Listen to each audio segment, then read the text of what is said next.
자, 이제 오늘 10주차죠. 10주차입니다. 벌써 이제 많이 갔고요. 이제 얼마 남지 오늘 하고 나면은 이제 5번인가 남았어요. 이제 10월 달에 5주죠. 다음 주에 5주 동안 이제 하고 10월 달 안에 이제 마무리가 됩니다. 오늘 10주차는 교재, 교재에 대해서 나누도록 하고요. 잠시만요. 포인터 옵션으로. 자, 보이시죠? 자, 교재. 이제 이렇게 해서 10주차가 진행이 되고요. 자, 벌써 여기까지 왔어요. 성경, 기도, 교재. 이제 전도, 성령, 충만, 시험, 순종, 사역 이렇게 5개 남았습니다. 그래서 오늘은 교재에 대해서 함께 나누도록 하겠습니다. 제가 한번 읽어드릴게요. 요번에 그 암송 9절, 요절이죠. 우리가 한 몸에 많은 지체를 가졌으나 모든 지체가 같은 기능을 가진 것이 아니니 이와 같이 우리 많은 사람이 그리스도 안에서 한 몸이 되어 서로 지체가 되었느니라. 아멘. 예, 한 몸이 있고요. 지체가 있어요. 그러니까 교회 안에는 뭐가 있어요? 교회 안에는 연합이 있고요. 또 다양성이 있습니다. 이 두 가지가 연합과 다양성이 조화롭게 이루어져야 건강한 교회다. 너무 하나만 추구해도 안 되죠. 너무 하나만 추구하는 거를 뭐라 그래요? 전체주의라고 그러죠. 전체주의. 이 전체주의의 대표적인 예가 이제 그 일본의 군국주의라든지 아니면은 그 독일의 나치즘이라든지 이게 이제 군국주의인데 이제 너무 하나만 추구해도 안 되고요. 너무 다양성만 추구해도 어때요? 그냥 그 정말 각자 플레이 아무런 힘을 영향력을 에너지를 발휘하지 못하는 그래서 이 두 가지가 잘 조화를 이루어야 된다. 그 조화를 잘 이루어가는 과정이 바로 교제이다 하는 것. 자, 교회의 초대교회부터 지금까지 이어져 온 중요한 교회의 3가지 기능이 있습니다. 그거를 이제 헬라어로 캐리그마, 디아코니아, 코이노니아라고 이제 이야기를 하죠. 캐리그마라는 말은 원래는 교리라는 뜻을 가지고 있는데요.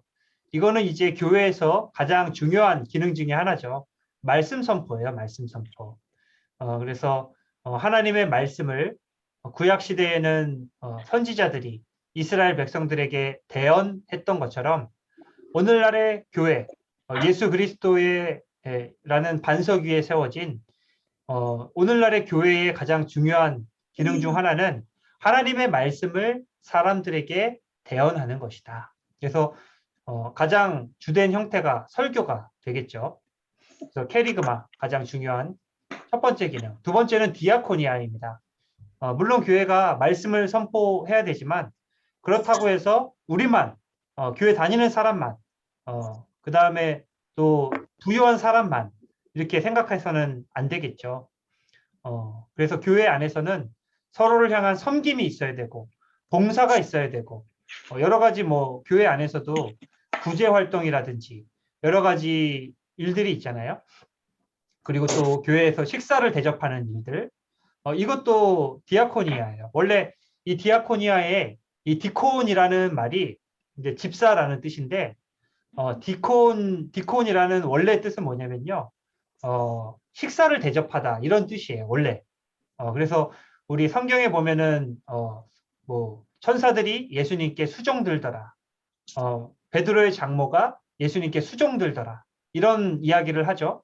여기 수종 들다가 디콘이고요. 식사 대접을 했다라는 뜻을 가지고 있어요. 그래서 여기에서 디아코니아, 봉사, 섬김이란 것이 나왔고 교회의 중요한 기능 중 하나이다. 세 번째는 교제죠. 코이노니아예요. 코이노니아. 교제. 성도 간의 교제. 그래서 이 코이노니아에는 코이노니아는 다른 세상에 뭐 동아리 활동이라든지 여러 가지 뭐 다른 뭐 사회 활동이라든지 이런 것과는 다르다. 어떤 점에서 달라요? 그리스도의 십자가에서 시작이 돼요. 신앙의 이야기를 나누는 공동체예요. 하나님에 대해서 우리가 공유하면서 교제를 나누는 물론 뭐 교회 다니는 성도님들끼리라고 해서 어떻게 신앙의 이야기만 하겠어요. 뭐 집값 얘기도 하고, 뭐 부동산 얘기도 하고, 뭐 애들 얘기도 하고 하겠지만, 그러나 그 근본에 가장 중요한 공감, 그 다음에 공통 분모는 그리스도의 십자가, 예수 그리스도의 십자가와 구원과 하나님의 나라, 이것이 가장 근본적인 공통 분모이다라는 것을 알 수가 있죠. 그래서 이 코이노니아 보시면은 여기 말씀을 우리 양화순 권사님께서 여기 밑에 있는 말씀을 읽어주시면 감사하겠습니다.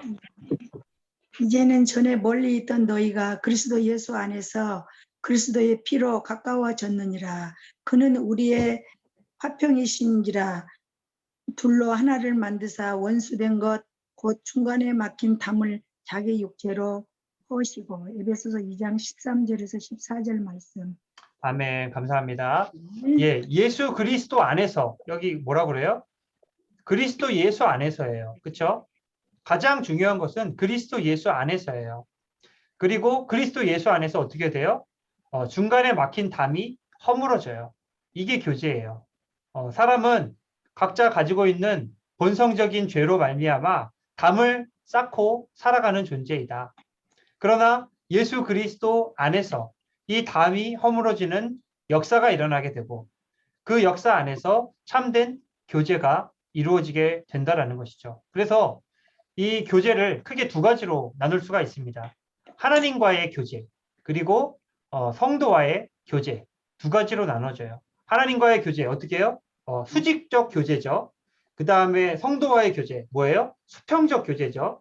이 두 개가 합쳐서 이제 십자가가 되는 것인데, 우리가 하나님과의 관계가 먼저 막힌 담이 허물어져야 돼요. 하나님과의 관계가 형통해야 됩니다. 그리고 나서 사람들과의 관계가 형통해지는 것이지, 사람들과의 관계가 먼저 형통해지고 그 다음에 하나님과 친해지는 게 아니에요. 하나님과의 관계 속에서, 나와의 친밀한 관계 속에서 수평적 교제, 사람들과의 교제도 뭐라고 해야 될까요? 열리게 된다 하는 것, 우리가 기억해야 될 중요한 사실 중에 하나이겠죠. 자, 그래서 이제 108페이지 책을 펴시면은 108페이지 질문 첫 번째가, 하나님이 우리의 예배를 통해서 원하시는 바는 무엇입니까? 자, 하나님과의 교제에 대해서 먼저 이야기를 합니다. 수직적 교제에 대해서 먼저 이야기를 해요. 그래서 하나님은 예배를 통해 우리가 어떻게 하기를 원하시는가? 자, 레위기 10장 3절 말씀이라고 이제 적혀 있는데, 레위기 10장 1절 2절 말씀은 뭐냐면요. 아론의 자녀들 나답과 아비후라는 아론의 첫째, 둘째 자녀가 하나님께 예배를 드려요. 이제 처음 예배를 드려요. 근데 하나님이 구별하신 거룩한 불이 있는데 그것을 사용하지 않고 다른 불, 그러니까 자기의 편리대로 아무 불이나 갖다가 하나님께 예배드리고 번제물을 태워드리다가 그 불이 나답과 아비후에게 옮겨지는 바람에 이들이 결국에는 불타 죽게 되었더라. 이게 1절과 2절 말씀이에요. 그리고 나서 예수님께서 하시는 말씀이 10장 3절 말씀인데, 요거를 우리 정기령 자매님께서 읽어주시면 감사하겠습니다. 지금 못 읽으시나요? 네, 아닙니다. 예. 네, 잠깐만요. 모세가 아론에게 이르되 이는 여호와의 말씀이라. 이르시기를 나는 나를 가까이 하는 자 중에서 내 거룩함을 나타내겠고 온 백성 앞에서 내 영광을 나타내리라 하셨느니라. 아론이 잠잠하니. 레위기 10장 3절 말씀입니다. 아멘. 감사합니다. 뭐라고 하세요? 나는 나를 가까이 하는 자 중에서 내 거룩함을 나타내겠다. 온 백성 앞에서 내 영광을 나타내리라 라고 말씀합니다. 자, 여기에서 예배가 무엇인가 하는 것을 우리가 먼저 살펴봐야 됩니다. 예배는 뭐예요? 예배는 내 맘대로 드리는 것이 아니에요. 내 편리대로 드리는 것이 아니에요. 지극히 하나님 중심적이고 하나님께 영광을 돌려드리는, 하나님의 유익을 위해서 드리는 우리의 행위가 예배이다. 자, 다시 말씀드리면은 예배는 내가 받기 위해서 드리는 것이 아니다. 많은 사람들이 예배 드리면서 사실 기도하고 더 간절하게 예배해요. 내 삶에 어떤 요구되는 것들이 있을 때, 예를 들면은 자녀의 합격이라든지 아니면은 남편의 승진이라든지 더 좀 부유한 삶의 환경이라든지 여러 가지 조건들을 놓고 하나님께 기도하고 예배를 드립니다. 뭐 그게 나쁜 것은 아니에요. 우리가 하나님을 예배하다 보면은 하나님께서 우리를 축복해 주기도 하세요. 그러나 예배의 가장 본질적인 목적은 내가 무엇을 받는 것이 아니고 어떻게 하는 거예요? 하나님께 드리는 거예요. 하나님께 하나님의 방법대로 하나님의 영광을 위해 내가 드리는 것이 바로 예배이다. 그래서 내 거룩함을 나타낸다. 나를 가까이 하는 자는 뭐예요? 하나님을 막대하는 자예요. 여기 이 맥락에서는. 이제 이게 가까이 하는 자가 좋은 의미 같은데 이 맥락 안에서는 하나님을 함부로 대하는 자에게 거룩함을 나타내리라. 그러니까 한마디로 죽이겠다는 이야기죠. 그리고 온 백성 앞에서 내가 그들을 죽임으로 나의 영광, 그러니까 내 어떤 위엄을 드러내겠다라는 말씀이 이 말씀인 것이죠. 하나님은 영광을 받으실 분이시지 사람에게 이용을 받을 그런 존재는 아니시다. 자, 그래서 기독교 예배와 우상 숭배의 차이가 여기에서 발생을 합니다. 기독교 예배는 뭐예요? 지극히 하나님 중심적이에요. 하나님을 가운데 놓고 그 주변에 성도들이 둘러서서 예배를 드리는 형태가 기독교 예배입니다. 근데 우상 숭배는 뭐예요?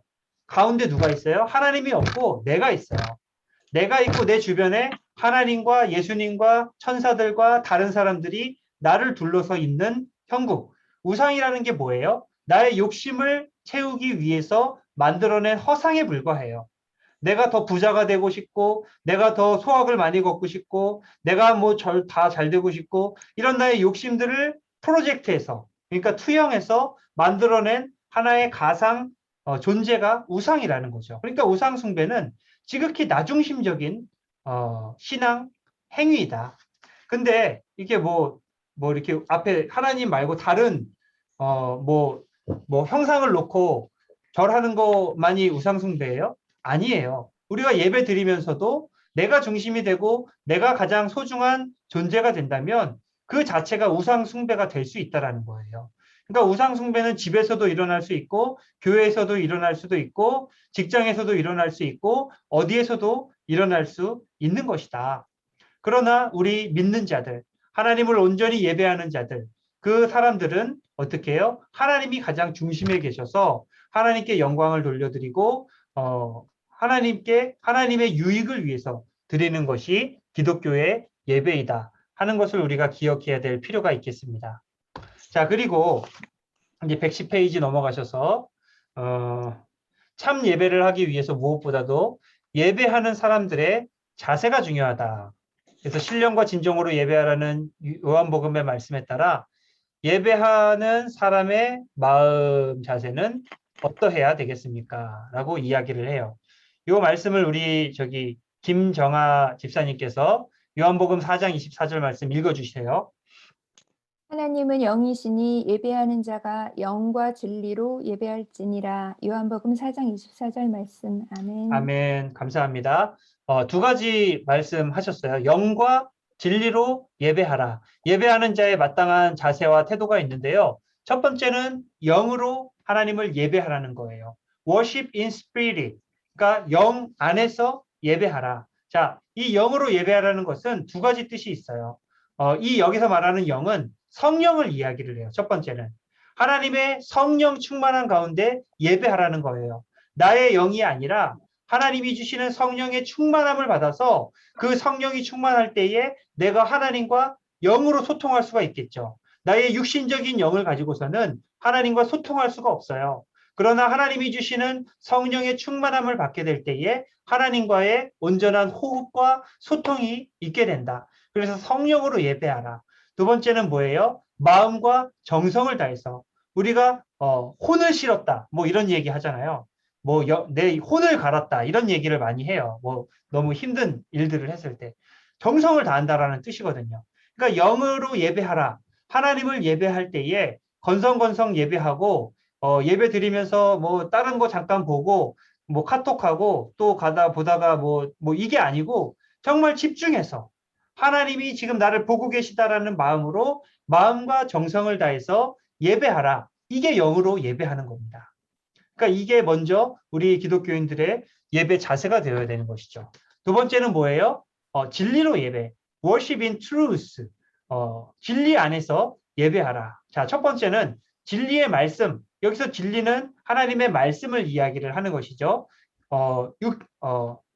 육신이 되어 말씀이 육신이 되어 이 땅 가운데 오신 예수 그리스도 안에서 예배하라는 것도 마찬가지. 말씀이신 예수 그리스도를 예배하는 것이 진리로 예배하는 거예요. 말씀 중심으로 예배하는 거.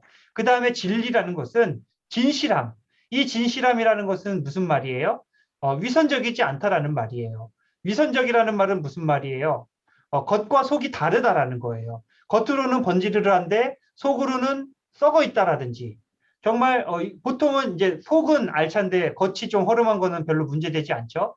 문제되는 건 뭐예요? 겉만 화려한 거예요. 속은 내실이 없고 알맹이가 없는데 거짓과 악독과 시기가 가득한데 겉으로는 막 이렇게 나이스하고 정말 젠틀하게 그게 진실한 게 아니고 겉과 속이 동일하게 정말 진실하게 내가 약한 부분이 있으면 약한 모습 그대로 정말 좋은 모습이 있으면 좋은 모습 그대로 그 모습 그대로 하나님 앞에 진실하게 예배하는 것이 중요한 예배의 자세이다. 그래서 영과 진리로 영으로 예배해야 되고요. 진리로 예배해야 됩니다. 이것이 중요한 예배의 자세이다. 자, 두 번째 시편 95편 6절 전도서 5장 1, 2절은 예배하는 사람의 외적인 자세 우리 이제 심령 어떤 마음 자세에 대해서 이야기했잖아요. 지금 외적인 자세도 어떻게 해야 되는가? 요거를 우리 진은정 집사님께서 두 개의 말씀을 쭉 이어서 읽어주시면 감사하겠습니다. 진은정 집사님 안 계세요? 그러면은 다음에 하고 이용윤 집사님께서 읽어주세요.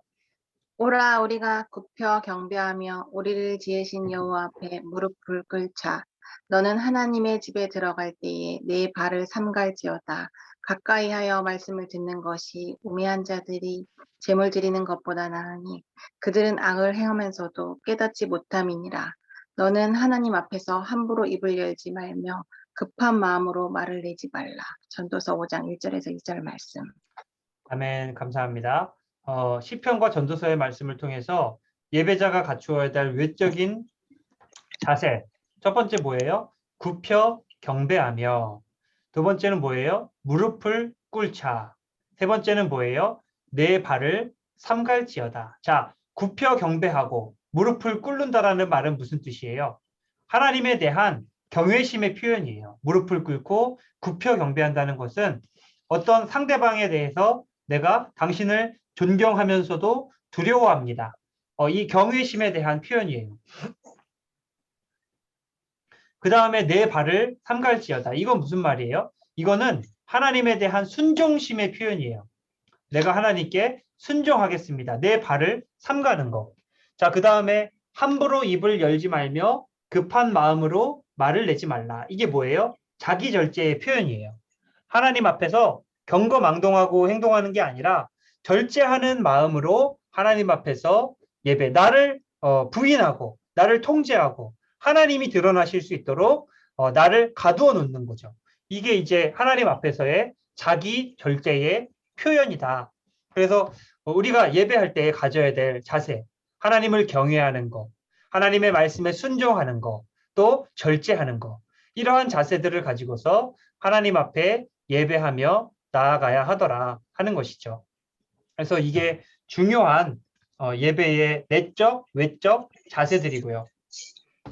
자, 그 다음에 이제 세 번째 110페이지 중간쯤에 예배가 복잡해야 할 필요는 없습니다. 그러나 예배는 우리의 마음과 삶을 하나님께 드리며 그 안에서 하나가 되는 시간이어야 합니다. 그래서 예배에 필요한 네 가지 요소 우리 사도행전에서 이야기하는데요. 우리 남정화 지사님 사도행전 말씀 읽어주시면 감사하겠습니다. 2장 42절 말씀. 네. 그들이 사도의 가르침을 받아 서로 교제하고 떡을 떼며 오로지 기도하기를 힘쓰니라. 사도행전 2장 42절 말씀. 아멘. 아멘. 감사합니다. 예. 그래서 예배에 필요한 4가지. 설교, 가르침. 예. 이게 제일 중요하죠, 사실은. 아까도 이제 캐리그마라고 말씀을 드렸는데, 이제 가르침이 있어야 돼요. 설교가 있어야 됩니다.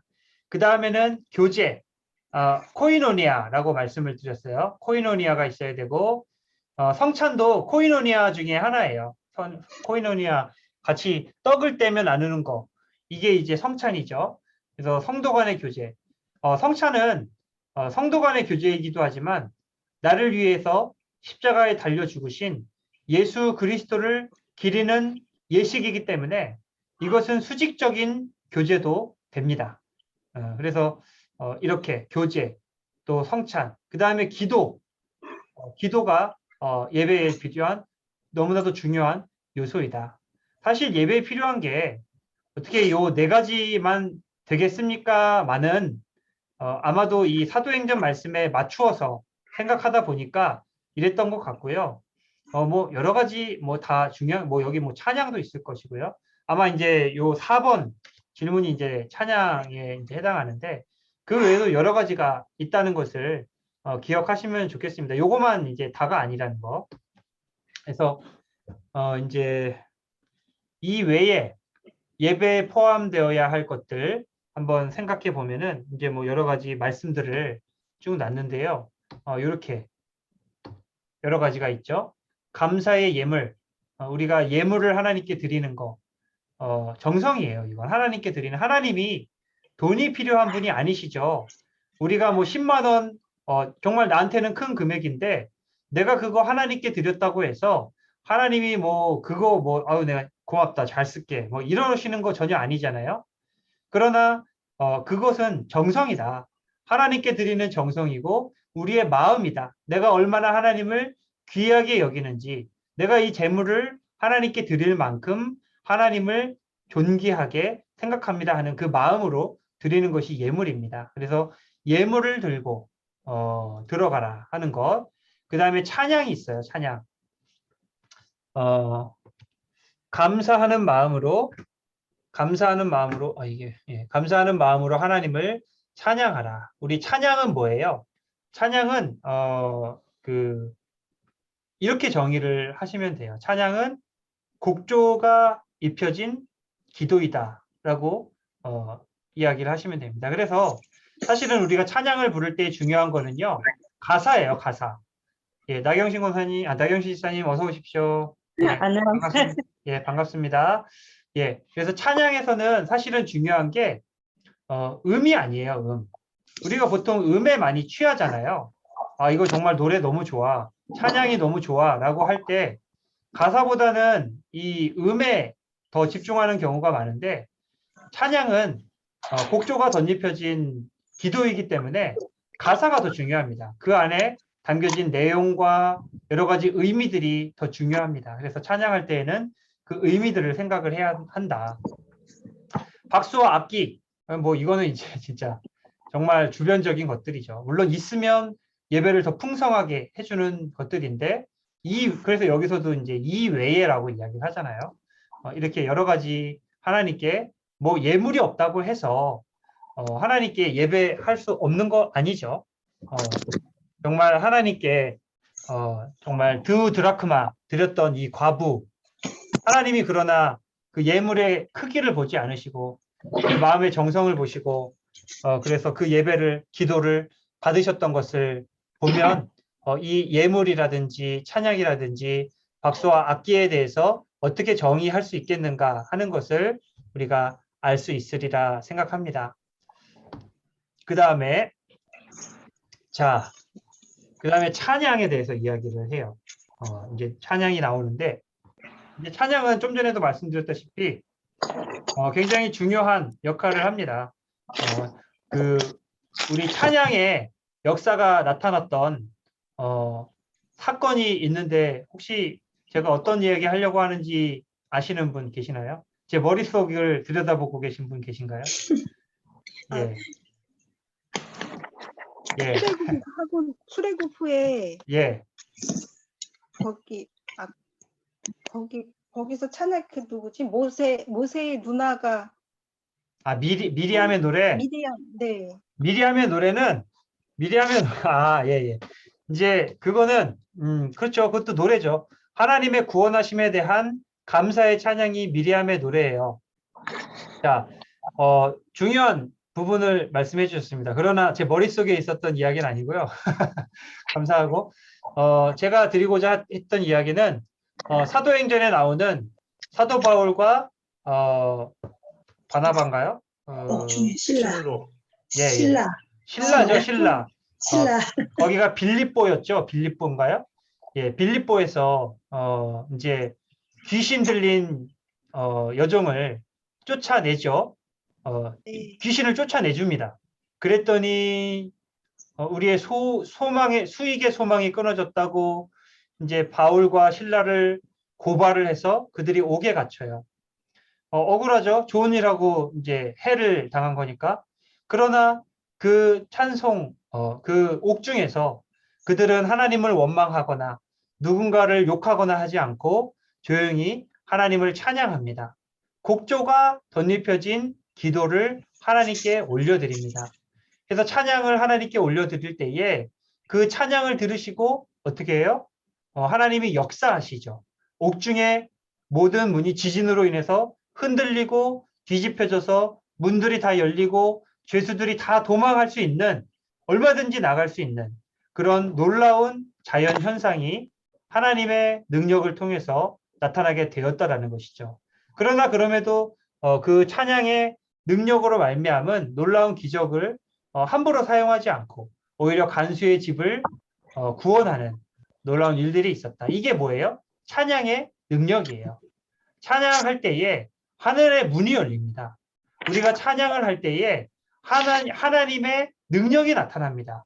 찬양을 어떤 분들은 이렇게 생각을 해요. 여기 4번에 이런 게 있죠. 은혜를 준비하는 수단. 은혜를 준비하는 수단인 것도 맞아요.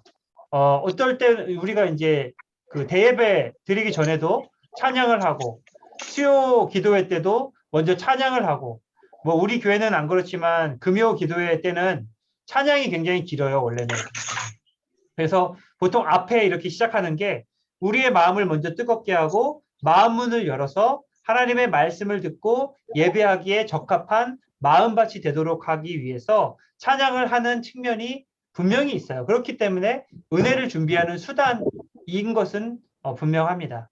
그러나 많은 사람들이 요것만으로 이해를 해서 문제인 거예요. 은혜를 준비하는 수단이 찬양이다. 찬양은 은혜를 준비하는 수단이다. 이렇게만 이해를 하시거든요. 그러나 그렇지 않아요. 찬양은 그 자체로 예배이다. 이렇게 생각하셔야 돼요. 찬양 그 자체가 하나님이 받으실 만한 예배인 것이지 예배를 준비하기 위한 하나의 사전 작업이다. 이거는 틀린 것이죠.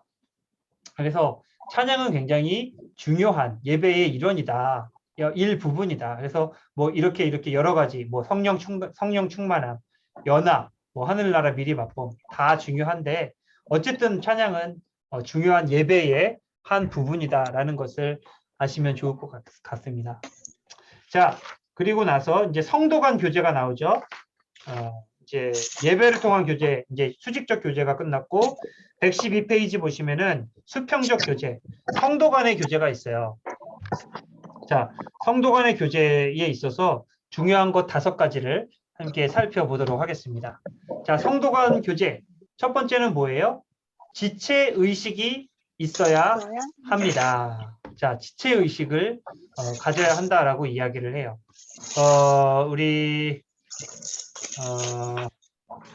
잠깐만요. 예, 백현주 집사님께서 로마서 12장 5절의 말씀을 읽어주시면 감사하겠습니다. 이와 같이 우리 많은 사람이 그리스도 안에서 한 몸이 되어 서로 지체가 되었느니라. 로마서 12장 5절 말씀. 아멘. 감사합니다. 아까도 말씀드렸지만 교제에 있어서 중요한 게 뭐예요? 예, 좀 조용히 해주시고요. 예, 저기를 좀 꺼주세요. 음소거를 좀 해주세요. 음소거. 예. 음소거 제가 할게요, 그냥. 예. 아까도 말씀드렸다시피 교제에 있어서 제일 중요한 것 중에 하나가 하나됨이에요. 하나됨. 연합이에요. 연합. 아까 연합과 다양성에 대해서 말씀드렸는데 우리가 한 몸을 이룬다라는 것이 너무나도 중요합니다. 그리고 한 몸을 이루기 위해서는 우리가 지체의식이 있어야 돼요. 지체의식. 아, 우리가 한 가족이구나 하는 이 지체의식이 있어야지 그렇지 않으면은 그러니까 이렇게 공동체 의식이라고 이야기를 하는 것이 더 적절할 것 같습니다. 제가 그 히스기야 왕의 그 역대하 말씀 설교하면서 설교했나요? 아니면 구역 리더 모임 했나요? 그 말씀을 준비하면서 인상 깊었던 부분이 있어요. 그게 뭐냐면은 이제 새롭게 유월절을 드리게 되는데 유월절을 할 때에 이 보발꾼들을 보내는데 어디로 보발꾼을 보내냐면은 자기 백성들, 그러니까 남유다의 백성들뿐만 아니라 자기가 통치하지 않는 북이스라엘 백성들에게도 보발꾼들을 보내서 같이 유월절을 지키자라고 이렇게 전하는 장면이 나오는 것을 보고 굉장히 인상 깊었습니다. 그 부분을 보면서 이 히스기야 왕은 공동체 의식이 있구나. 북이스라엘도 남유다도 같은 하나님의 백성이고 하나님의 자녀라고 생각하는 공동체 의식을 갖고 왕으로서 나라를 다스리던 사람이었구나 라는 것을 알게 되었어요. 그래서 이 하나됨이라는 거, 나 말고 다른 사람들을 생각한다는 거, 공동체 의식이 있다는 거, 이것이 얼마나 중요한 이 교제의 부분인지 모릅니다. 그래서 보통 이제 우리가 이 교회와 이 성도들을 표현할 때에 뭐라고 해요? 이게 이제 교회면은 머리가 뭐예요? 머리가 그리스도이고 머리가 몸을 다스리잖아요. 이 다스림을 받는 몸의 각각의 지체, 이게 이제 손, 발, 눈, 머리, 뭐 각각의 지체를 머리가 다스리잖아요. 몸 전체를 머리가 다스리는 거죠. 마찬가지로 그리스도께서 우리 이제 뭐 목사뿐만 아니라 모든 당회, 교사, 찬양대, 전도사, 회계, 각봉사, 뭐 여러 가지 각 지체로 활동하는 이 모든 것들을 그리스도께서 다스리심으로 하나의 몸을 이룬다. 내 몸 다 귀하잖아요. 뭐 새끼손가락이라고 안 귀한 거 아니잖아요. 뭐 새끼발가락이라고 안 귀한 거 아니잖아요. 뭐 손톱이라고 해서 안 귀한 거 아니잖아요. 내 몸이면은 어디 하나 귀하지 않은 것이 없잖아요. 마찬가지예요. 우리 교회 안에서도 잘난 사람이 있고 못난 사람이 있어요. 부유한 사람이 있고 부유하지 않은 사람이 있어요. 조금 깨끗하게 잘하고 다니는 사람이 있고 조금 지저분한 사람이 있어요. 그러나 그 어느 누구도 귀하지 않은 사람은 없다. 사람의 눈에는 귀하지 않을지 모르지만 하나님 보시기에는 그 모든 지체들이 한 사람 한 사람 다 귀하다. 그래서 이 하나님의 마음으로 다른 사람들을 생각할 수 있는 것이 바로 이 공동체 의식이다 하는 것을 우리가 기억해야 될 것 같습니다. 자, 그 다음에 두 번째는 뭐예요? 주 안에서 하나 되어야 합니다. 하나. 아까도 말씀드렸다시피 예수 그리스도 안에서라고 말씀드렸어요. 예수 그리스도 안에서, 주 안에서의 연합. 그래서 여기 있는 말씀을 이번에는 누가 읽으실까요? 우리 이은정 집사님께서 읽어주시면 감사하겠습니다. 몸이 하나요 성령도 한 분이시니 이와 같이 너희가 부르심의 한 소망 안에서 부르심을 받았느니라. 에베소서 4장 4절 말씀. 아멘. 아멘. 하나됨, 연합. 형제가 연합하여 동거함이 어찌 그리 아름다운가. 우리 연합, 하나됨에 대해서 이제 다시 또 한번 이야기를 합니다. 이게 하나됨이 되기 위해서 가장 중요한 조건이 있어요. 뭐예요? 성령님의 역사예요. 여기 보시면 뭐예요? 성령도 한 분이에요. 그렇기 때문에 성령은 한 분이세요. 우리가 성령 충만함을 모든 사람이 다 받으면 우리가 한 분 성령 안에서 하나가 되는 거예요. 자, 알기 쉽게 제가 이제 비교를 해드리겠습니다. 자, 여기 이제 제가 비교를 해놨는데 육체와 성령은 갈라디아서에서 강조하는 이항 대립이에요. 그러니까 반대되는 명제와 개념들이에요. 자, 여기 육체는 뭐라고 이야기를 해요? 갈라디아서에서 뭐 육체의 일은 분명하니 음행과 더러운 것과 호색과 우상숭배와 주술과 원수 맺는 것, 분쟁, 시기, 당짓는 것, 분냄, 분열, 이단, 투기, 술취함, 방탕함, 또 그와 같은 것들. 자, 근데 여기 제가 이제 조금 체크를 해놨어요. 검은색으로 칠해놓은 이 글씨들, 단어들, 이 공통점이 뭘까요? 예, 나뉘는 거예요. 나뉘는 거. 원수를 맺는 거 뭐예요? 나뉘는 거. 분쟁 뭐예요? 나뉘는 거. 시기 뭐예요? 나뉘는 거. 그 다음에 당짓는 것, 파당이죠? 나뉘는 거. 분열, 나뉘는 거. 자, 그러니까 육체라는 것은 뭐예요? 하나님의 역사가 없는 마귀 사탄의 지배를 받는 영역을 우리가 그냥 단순히 손발 이거를 육체라 하지 않고요. 그 마귀의 다스림을 받는 영역을 우리가 육체라고 이야기를 해요. 마귀의 역사는 뭐예요? 나눔이에요. 나눔. 갈라짐, 분열, 당짓기, 끼리끼리. 이게 육체의 일이에요. 자, 근데 성령의 일은 뭐라고 해요? 그는 우리의 화평이신지라 둘로 하나를 만드사 원수된 것 그 중간에 막힌 담을 허시고 그 다음에 뭐예요? 이는 그로 말미암아 우리 둘이 한 성령 안에서 아버지께 나아감을 얻게 하려 하십니다. 여기 나오는 단어들은 뭐예요? 화평, 하나, 담을 헐다, 우리, 그 다음에 한 성령. 이거 뭐예요? 연합이에요. 연합이에요. 성령님께서 그 공동체 안에 역사하신다는 가장 분명한 증거가 뭔지 아세요? 사람들끼리 서로 화합한다라는 거예요. 내 주장, 내 욕심을 주장하느라 서로 막 속으로 쟤는 좀 교회에서 좀 나가지 왜 이 교회 다녀가지고 이렇게 사람들 힘들게 하고 이런 마음이 들면은 이미 성령의 역사가 없어요. 성령의 역사는 서로 양보해야 돼요. 서로 섬겨야 돼요. 서로 손해봐야 돼요. 서로 낮아져야 돼요. 이런 역사 안에서 하나됨이 가능하지 그게 아니라 육체, 나 잘났어, 내가 먼저, 내가 가질 거야.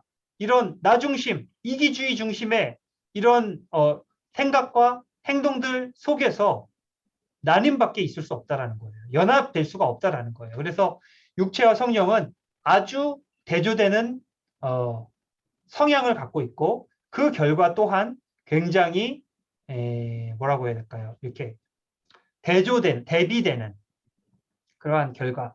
그래서 우리가 교제라는 것은 뭐예요? 하나됨이 있어야 된다.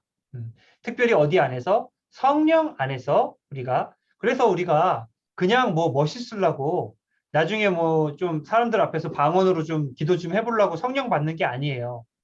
성령은 우리가 하나됨에 있어서 너무나도 중요한 것이고 우리가 거듭나는 데 있어서 성령으로 나지 않으면은 온전한 그리스도인으로서 교회에서 살아갈 수가 없어요. 성령 받아야 돼요. 성령 충만함 받아야 돼요. 그래서 우리가 주 안에서 하나 되는 것이 성령 안에서 하나 되는 것이 교제에 있어서 성도 간의 교제에 있어서 너무나도 중요한 요소이다. 자, 세 번째는 뭐예요?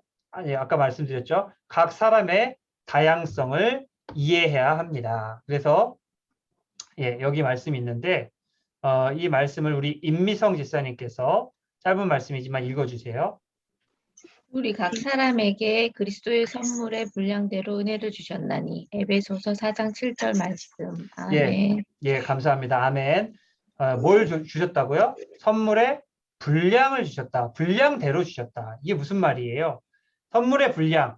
이거 하면서 우리가 하는 말이 뭐예요? 가장 신앙적으로 많이 사용하는 단어가 달란트라는 말과 은사라는 말이죠. 예, 각 사람에게 주신 달란트와 은사가 뭐라고요? 다 다르다라고요. 사람마다 다 달라요. 뭐 노래 찬양 잘하는 사람은 찬양하면 됩니다. 잘 가르치는 사람은 잘 가르치면 됩니다. 밥 잘하는 사람은 식사 준비해 주시면 됩니다. 말씀 선포 잘하는 사람은 말씀 선포하면 돼요. 하나님이 각각의 쓰임에 맞게 각 사람을 지으셨다라는 거예요. 이게 뭐예요? 이게 다양성이에요. 이게 다양성이기 때문에 우리가 하나됨을 추구해야 되지만 획일주의가 되어서는 안 된다. 자, 사람들에게는 뭐가 있어요? 은사가 다 달라요. 또 믿음의 분량도 달라요. 그리고 믿음의 성격도 다 달라요. 어떤 사람은 자, 이제 말씀을 예로 들면은 이제 그 말씀을 듣는 그 뭐라고 할까? 청자. 그러니까 청자의 입장에서 어떤 분들은 뜨거운 말씀을 좋아해요. 막 이렇게 유머도 많이 섞고 빵빵 질러대고 막 뜨겁게 막 성령 충만한 구하고서는 이런 설교 좋아하시는 분도 계세요. 어떤 성도님들은 그런 너무 방정맞아 그런 거는. 그러고서는 이렇게 논리적이고 차갑고 그러나 지식적으로 차갑게 파고드는 그런 어떤 예리한 말씀을 또 좋아하는 분도 계세요. 그러면은 어떤 분이 더 믿음이 좋은 거예요? 예, 그거는 이야기할 수가 없죠. 왜냐면은 다르기 때문에 다양성이 있는 것이거든요. 그래서 이렇게 우리의 믿음이라는 것이 다를 수가 있다. 그다음에 배경도 달라요. 사람마다 태어난 데 다 다르죠. 지금 몇 분 지금 들어오셨는데 뭐 여기는 뭐 우리 저기 정기령 자매처럼 중국에서 오신 분도 계시지만 또 어떤 분들은 뭐 이제 멀리서 오셨고 그다음에 뭐 어떤 분들은 경상도 또 어떤 분들은 충청도 뭐 어디 또 뭐 어디 강원도 뭐 각 저기도 다르고 어떤 분들은 어렸을 때부터 믿는 가정 어떤 분들은 안 믿는 가정 또 어떤 사람은 뭐 성격도 다르고 또 태어난 뭐 어떤 사람은 따뜻한 가정 어떤 사람은 차가운 가정 다 달라요. 그러니까 우리가 하나로 획일화시키는 거는 너무나도 위험하고 하나됨을 추구하되 각각의 다양성을 우리가 인정해야 될 필요가 있더라 하는 것을 알 수가 있습니다. 이게 이제 중요해요. 이게 각각의 분량대로 다르다. 그래서 이것을 인정해야 되고요. 그 다음에 이제 네 번째가 서로 사랑. 자, 무엇보다도 하나됨만 추구해서는 되는 게 아니고요. 제일 중요한 것은 사랑을 해야 된다. 좀 잘 안 되네요, 이게. 이 얼굴을 보면서 해야 되는데. 됐네요. 자, 여기 있는 말씀을 우리 누가 읽으실까요? 우리 김혜숙 권사님께서 읽어주시면 감사하겠습니다. 새 계명을 너희에게 주노니 서로 사랑하라. 내가 너희를 사랑한 것 같이 너희도 서로 사랑하라. 요한복음 13장 34절 말씀입니다. 네, 감사합니다. 아멘입니다. 예, 서로 사랑하라. 이게 뭐예요? 새 계명이에요. 새 계명. 새 계명. 옛날의 율법 계명이 아니라 이 새 계명 하나로 예수님께서 구약의 모든 율법을 한마디로 요약하셨어요. 뭐예요? 서로 사랑하라. 서로 사랑하는 그 안에서 너희가 내 제자가 되리라 하는 말씀을 주십니다. 자, 이 사랑이라는 거, 성경적 사랑이 뭐예요? 자, 여기 뭐라고 해요? 자녀들아, 우리가 말과 혀로만 사랑하지 말고 행함과 진실함으로 하자. 뭐가 중요하다고요? 행함과 진실함. 말로만 하는 거, 머리로만 하는 거, 이거를 사랑이라고 할 수 있을까요? 사랑의 모양을 갖춘 허구라고 이야기할 수 있습니다. 참된 사랑은 뭐예요? 발로 하는 거예요. 참된 사랑은 손으로 하는 거예요.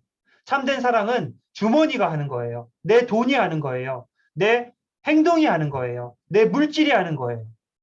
나의 시간을 들이는 그 모든 섬김과 실천으로 우리의 참 사랑이 나타나는 것이지 입술로만 누구를 배부르게 하라, 누구를 따뜻하게 하라, 입술로 하는 것이 아니다. 초대교회의 사랑을 뭐라고 이야기를 해요? 믿는 무리가 한 마음과 한 뜻이 되어 모든 물건을 서로 통용하였더라. 자기 재산을 자기 것이라 하지 않았더라. 이게 뭐예요? 실천이에요, 이게. 내가 사랑한다 이야기를 하고 결혼을 했는데 집에서 밥도 안 해주고 설거지도 안 해주고 청소도 안 하고 여보 나 사랑해?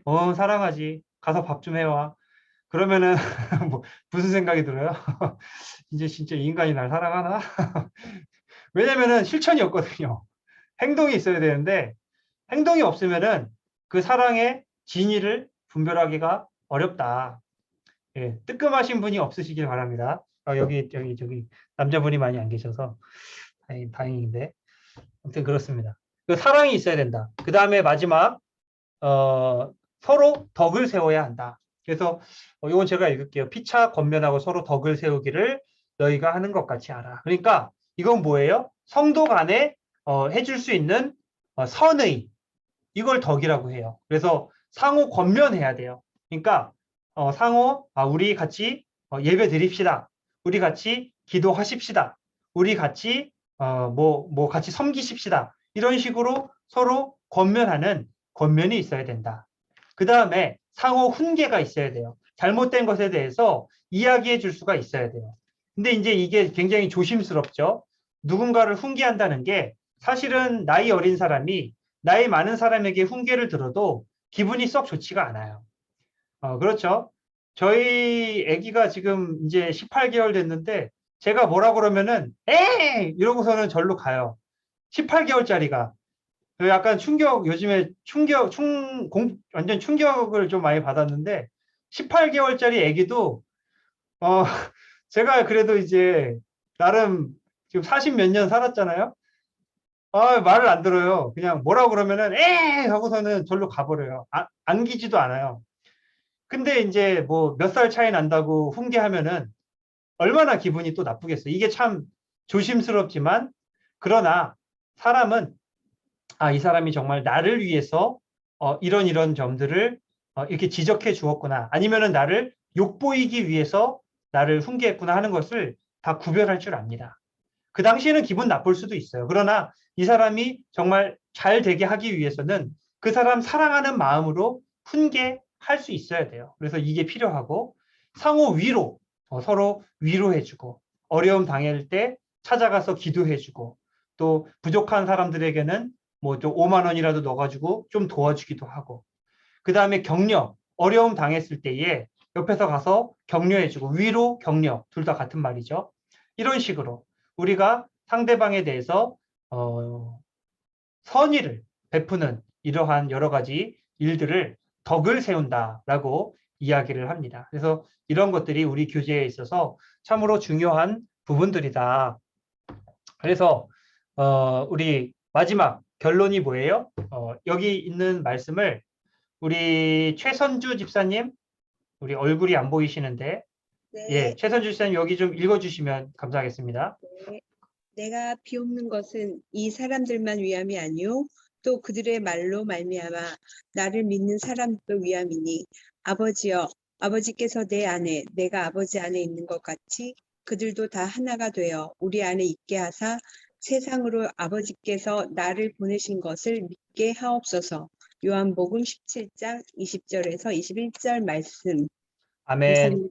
감사합니다. 예, 예수님께서 이 땅 가운데 오신 목적이 무엇인가? 나를 믿는 사람들도 위함이니 그들의 이 사람들은 누구예요?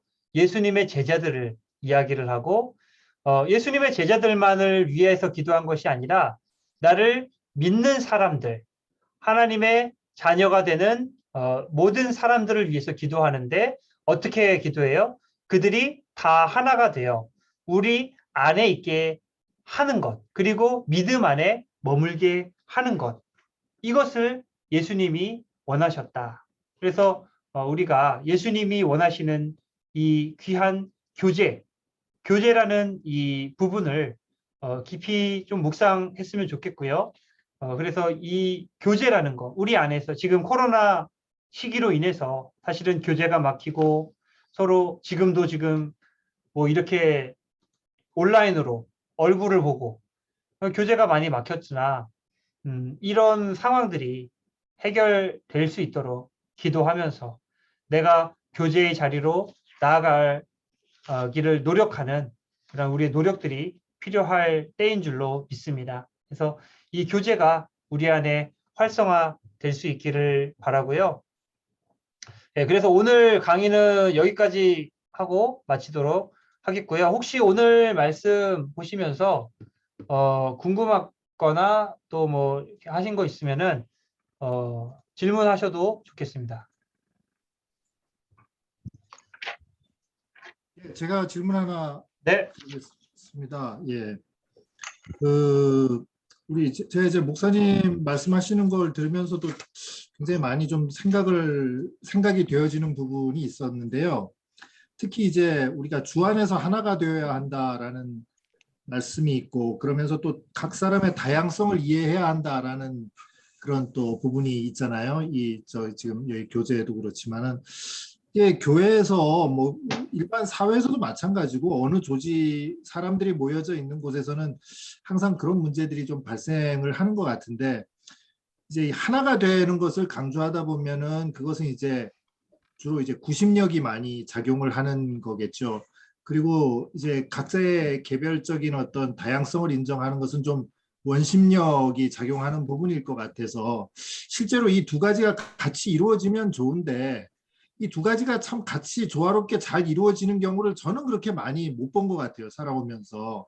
그래서 저도 이게 참 교회에서 아름다운 우리 성도 간의 교제가 이루어지려면은 정말 이렇게 하나가 되어 어떤 공동체의 의식도 공유하면서, 그 다음에 서로의 다양성도 인정하는, 그야말로 이제 뭐 그 아름다운 교향악의 그 심포니처럼 각자 모두 자기 음을 내지만 그것이 조화롭게 화음을 이루어서 아름다운 목소리를 내는 것처럼, 그런 이상적인 모습이 참 그립긴 한데 사실 그런 모습을 많이 못 본 것 같아서, 목사님께서는 또 이제 여러 가지 사역의 현장에서 목회도 하시고 또 많은 그 조직도 이끄시고 그러기 때문에, 혹시 또 그런 아름다운 공동체를 이루어가는 그런 예를 좀 설명을 해주실 수 있는지, 아니면 또 그런 비결을 좀 말씀해 주실 수 있는지, 그런 걸 좀 질문 드리고 싶습니다.